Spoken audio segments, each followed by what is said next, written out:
Welcome to China in Focus. I'm Tiffany Meyer. Our top story, Purdue University reportedly rejecting Chinese applicants for its graduate programs this year. The move comes after a congressional investigation into the visiting Chinese scholars at the university. China fired water cannons at roughly 20 Filipino fishing boats, injuring 3 fishermen. The incident comes just days after the U.S. and the Philippines conducted joint military drills angering Beijing. So I think what's that doing is it's making the Chinese wary that the Philippine military, although it's small, is getting very, very well experienced. And a pro-democracy activist is on trial for his legal status to stay in the U.S. His work has contributed to Western coverage of China's Xinjiang region, where Uyghurs face severe repression by the Chinese Communist Party. We spoke with his lawyer and a witness for more. For freedom-loving Chinese, United States has always been a beacon of freedom and hope. And that's why so many people risk so much to come here. And a former Chinese official, a whistleblower, says he's still being watched right here on U.S. soil. Just how far does China's long arm reach in tracking defectors and their families abroad?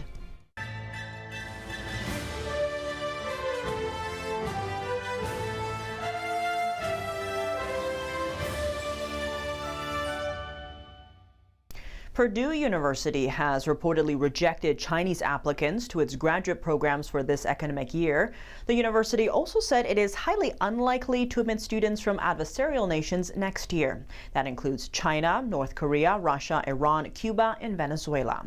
A doctoral student said the university communicated the ban verbally. Another student said the chief academic officer warned that graduate program heads could not admit students from these countries. If they tried, their admission letters would not be signed, preventing the students from attending. In a statement to NTD, Purdue said it doesn't discriminate in admissions on the basis of race, color, or national origin. The move comes after the House Select Committee on China launched an investigation into 6 American universities, including Purdue. The committee says Purdue employs 16 visiting Chinese scholars connected to Chinese government agencies that develop military technology. The report also says American universities admit thousands of Chinese nationals connected to China's military and defense industry each year. A recent Purdue graduate told NTD that many Chinese students return home to pursue careers in national defense after finishing their studies. Notably, one Purdue alumni helped develop China's first atomic bomb in the 1960s. Purdue might have realized that it has become a way for authoritarian countries to siphon knowledge to develop scientific innovations useful for the battlefield. So its move to reject Chinese students is understandable at a time when the world has become polarized. Back in May, Secretary of State Marco Rubio said the U.S. will begin revoking visas for Chinese students. This includes those with ties to the Chinese Communist Party or studying in critical fields. Over the weekend, the Philippines said China fired water cannons at about 20 Filipino fishing boats in disputed waters. 3 fishermen were injured and 2 fishing vessels suffered significant damage. The incident comes just a few days after the U.S. and the Philippines conducted joint drills aimed at countering Beijing's threats in the region. It's a frequent move that angers China every time. The Philippine Coast Guard released footage showing Chinese vessels spraying water and surrounding a Filipino fishing boat. One smaller Chinese vessel was also seen cutting anchor lines, putting crews at risk. The footage was filmed Friday near Sabina Shoal. The Sabina Shoal lies within the Philippines' exclusive economic zone. China claims nearly the entire South China Sea, overlapping the economic zones of several countries, including the Philippines, Vietnam, Indonesia, Malaysia, and Brunei. A 2016 international court ruling found China's claims illegal, a decision Beijing rejects. Paul Johnstone, a former Australian federal agent, says the Philippines may be small compared to China, but it punches above its weight. The country has signed military treaties and conducted joint drills with Western nations to counter threats from the Chinese Communist Party. It's pleasing to see countries like, Japan, Australia, America signing these treaties, and you've got countries, even European countries, coming out and doing joint patrols. Canadians, there's more and more of these countries coming to do these joint training exercises, and I think what's that doing is it's making the Chinese wary that the Philippine military, although it's small, is getting very, very well experienced. It's getting a lot of high tech equipment. It's getting current training. It's getting the skills and knowledge that they require for any conflict with China. Johnstone adds that China is extremely wary of like-minded countries such as the U.S., Australia, South Korea, Japan, and many European nations. They could potentially step in to support Taiwan or the Philippines in the event of a conflict. Next, a Chinese pro-democracy activist living in New York now faces the risk of deportation to Africa. He fled China 4 years ago and crossed into the U.S., carrying video he recorded in one of China's most sensitive regions, Xinjiang, showing what he says are concentration camps. A New York immigration court held a trial for his case on Monday. What's at stake if he's forced to leave the country? NTD's Flora Hua spoke with his lawyer and a trial witness for the latest update. This story is about Guan Heng. He risked his life to film concentration camps in western China's Xinjiang region. Most of China's Uyghur ethnic minority lives in that area. The U.S. government estimates about 1 to 3 million Uyghurs are detained in these camps. Uyghur survivors have accused Beijing of committing genocide against the group. Guan escaped communist China and entered the U.S. through the southern border in 2021. As soon as he was safe, he uploaded footage that the CCP never wanted the world to see to YouTube. Media and human rights groups say the significant findings provide long-sought underground evidence supporting claims of the regime's abuses. Guan was arrested by ICE agents in this August. His lawyer said prosecutors filed a motion on Monday proposing a deportation plan to send him to Uganda. The next trial date is scheduled on January 12th. His lawyer, Chen Chuang, says it's critical to convince the court that deporting his client to Uganda is very concerning, given China's extensive influence in Africa. The Ugandan government has a troubling record of cooperating with the Chinese Communist Party in making arrests in Uganda. In fact, Chinese state media boasted about this as far back as 10 years ago, claiming that they directly dispatched police officers to Uganda to carry out arrests on the ground. Sending a well-known dissident like Mr. Guan to Uganda would be unsafe. Guan Heng is among the younger Chinese generation who used VPNs to bypass Beijing's censorship and learned about the regime's brutal killings and human rights abuses since it came to power. In 2020, Guan read an article by the U.S. news site BuzzFeed News. The article cited multiple satellite images showing western China's Xinjiang region. There were maps marking locations the article identified as suspected Beijing-run concentration camps targeting Uyghurs. Guan decided to drive to Xinjiang to see it for himself. That's when he recorded the videos. Zhou Fengsuo, a Tiananmen massacre survivor and veteran pro-democracy activist, will testify for Guan's trial.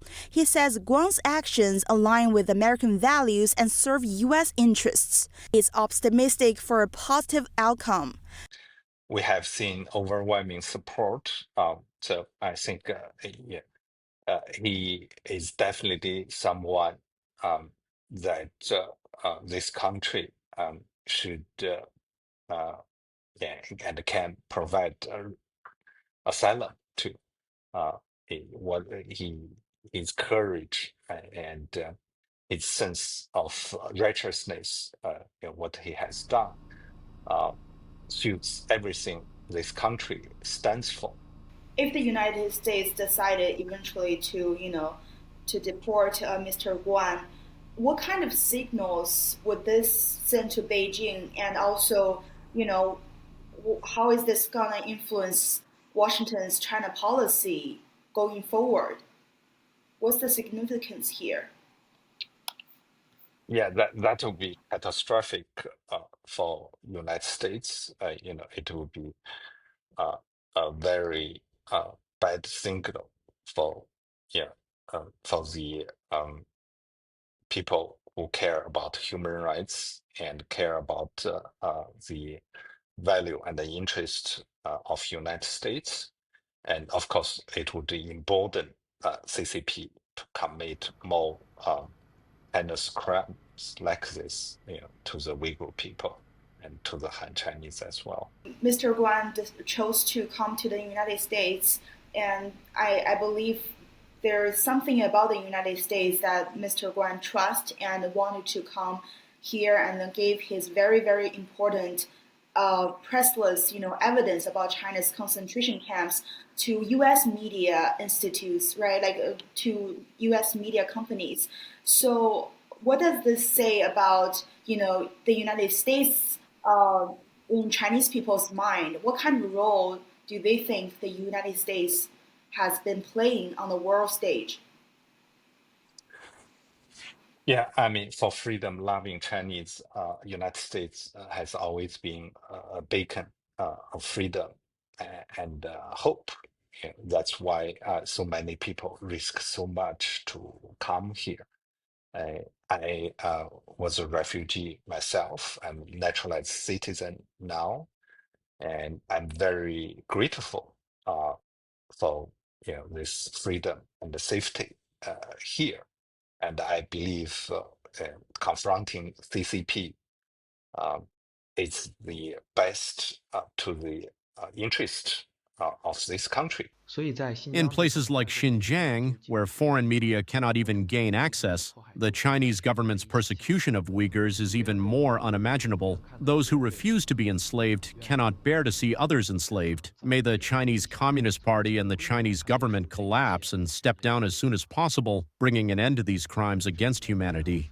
We will keep a close eye on Guam's situation. Flora Hua, NTD News. A Chinese whistleblower being tracked on American soil by the communist regime years after he fled China. The former Chinese regime official says some of the tools that the CCP is using are developed right here in the U.S. Here's more.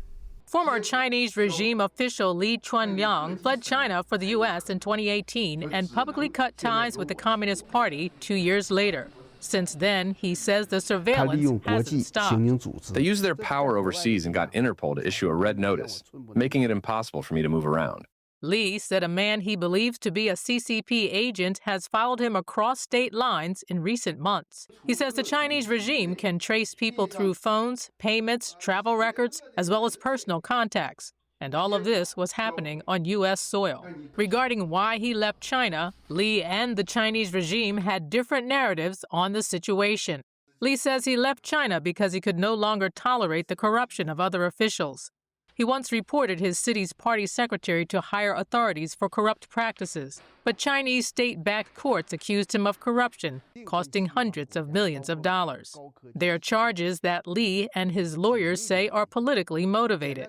Unlike many other former senior CCP officials who came to the U.S. after retiring and lived quiet lives, Li spoke publicly, criticized corruption, and focused on exposing abusive Chinese regime officials.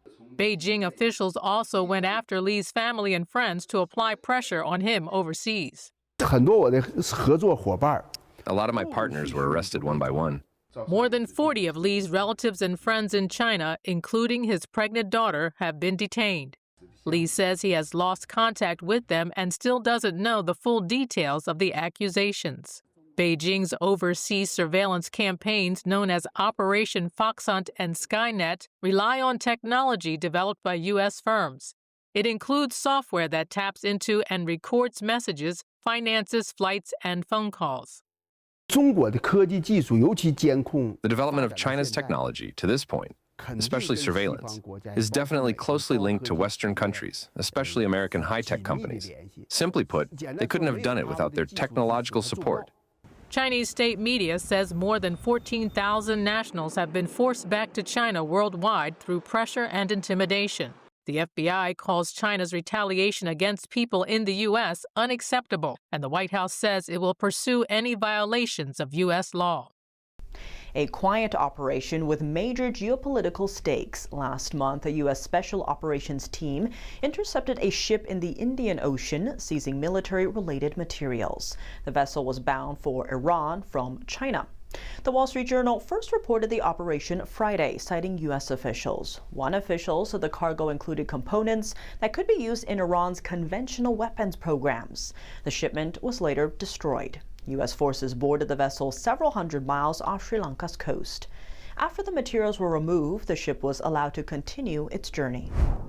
Coming up, satellite images revealed China is rebuilding a World War II-era runway not far from Guam. What does this mean for U.S. security in the region, and what is China projecting?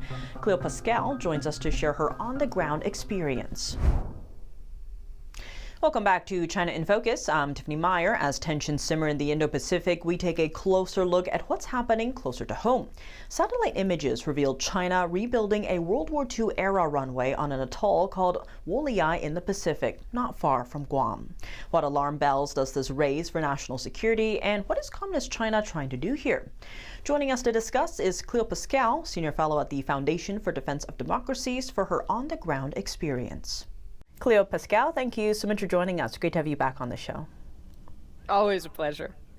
Now, diving right on in, satellite images plus your own on-the-ground reporting are showing that China, or a Chinese company, is trying to rebuild a World War II-era airfield. This is on a little place called WWII in the Pacific. First, talk to us about where exactly this is. How close is this to, say, Guam or the U.S.? Sure. So WWII is an atoll in the state of Yap, which is part of the Federated States of Micronesia. It's about 600 kilometers, more or less, south of Guam. So it might seem like it's fairly remote, but as the missile flies, or as if you could fly a direct plane, it's maybe a little bit over an hour flight. It's a short runway, but the fact is that the Chinese could use it if they wanted, and if the local political environment was satisfactory, to launch drones or to base missiles. It is very, very close to Guam, and in a direction that the Guam defenses aren't necessarily designed to look at. Now, digging in here, this runway used to, I guess, belong to Imperial Japan, and then, kind of went under U.S. control, and then apparently it was underwater all the time, so kind of disappeared and went into, misuse. Looking at China's side, though, pouring money in here, China often says this when it does the Belt and Road initiatives, or a lot in the Pacific Islands, it's helping the local economy, right? Boosting the economy, jobs, all that. What is the concern here, though, about China, quote unquote, helping here? Yeah, so first of all, this runway is essential. It's literally a lifeline for the people of WWII, but also for people from other parts of the island chain that aren't serviceable by plane. This was, when the runway was operational, Pacific Mission Aviation, which is a missionary airline based out of Yap itself, could come in and do medevacs. Now, if you need to get off the island, first you have to wait for a boat, which comes maybe once a month, usually once a quarter often, and it's a 4-day or 5-day boat trip to the main island where the hospital is. So if you have a critical medical condition, you need a runway so that the plane can come in, pick you up, and take you to the hospital in a timely manner. So there's no question about that.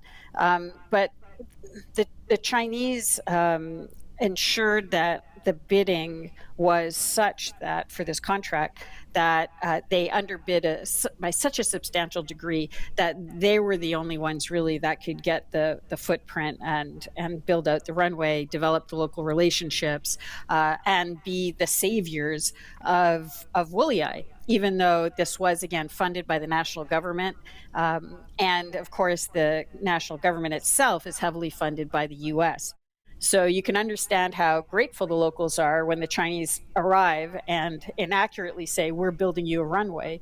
They're just grateful not to have to take that darn boat for another week in order to get home to see their parents or go to high school or go to a medical appointment or anything like that.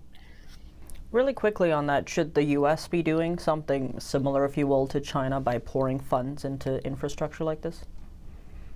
The U.S. absolutely should be. I mean, the state of Yap itself has a main island also called Yap.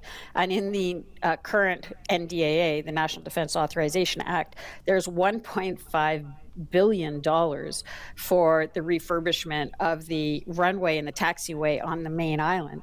For a small fraction of that, the U.S. could be building out these facilities all the way up and down the chain, which would allow Pacific Mission Aviation to operate, which would allow the Peace Corps, for example, to come back. And the Peace Corps is incredibly valuable for the local population and for building up those soft power ties with the U.S. So by ceding these pieces of infrastructure and not getting ahead of it, I mean, there are no docks on any of these islands. If you are looking at a kinetic map, at a conflict map, all of these things have potential dual use. Now, I would argue that they should be dual use, primarily civilian from the point of view of the democracies, as opposed to dual use being set up for Chinese potential use. So yes, you're not only helping these people that you promised you would help through the compacts of free association, but you're also expanding the ability to defend the islands in case of a conflict over Taiwan, because there's no question that they will be involved in case of a conflict over Taiwan, which is what President Panuelo, former president of the Federated States of Micronesia, put in his letters. He knows that what the Chinese are doing there is about Taiwan. There is this CCP strategy called surrounding the cities from the countryside. Talk to us about that and how perhaps this runway fits into that strategy. Yeah, definitely. I mean, this is very much what's going on. There's a filling in of these strategically unobserved or empty or not contested areas. The Chinese Communist Party will push on every door, but they'll also map in detail the relationships of people in the country. So somebody might be coming from WWII who has not flashed on the screen of the U.S. Embassy, but is related to somebody who may end up being president, for example. And the Chinese have detailed relationship mapping of who's important and who they're related to, and it's generational. You know, they'll invite people to China, learn all about them. I mean, we saw this with the president of Nauru, another small country, where they discovered that he had a Chinese great-great-grandmother, brought him out to, or great-great, whatever it was, a woman ancestor from China, and brought him out to China to meet these discovered relatives of his in China. The U.S. has a different kind of way of operating. There's kind of in a place like WWII, because members of the compacts of free association citizens can live and work in the U.S. and serve in the U.S. military, you'll have a lot of people on that island who have lived and worked in the U.S. or have relatives or who are veterans themselves who served in the U.S. military. So the principal of the high school did his training in the U.S. It's a much more genuine potential connection, but it's not the U.S. that's providing the runway. Is the Chinese are running circles around everybody in the narrative warfare domain. So they're saying when the U.S. comes to build infrastructure, it's militarizing the islands and it's making you a target. But when we come, we're just building civilian capacity. And there's nobody to counter it. Cleo Pascal, as always, thank you so much for joining us. A pleasure. Thanks again. That's all for today's China in Focus. I'm Tiffany Meyer. If you have any feedback on the show or have something you'd like to see us cover, send us an email at chinainfocus@ntd.com. We'd love to hear from you. For on-the-clock original news coverage, visit us at ntd.com or download our NTD app. Thanks for watching. See you tomorrow.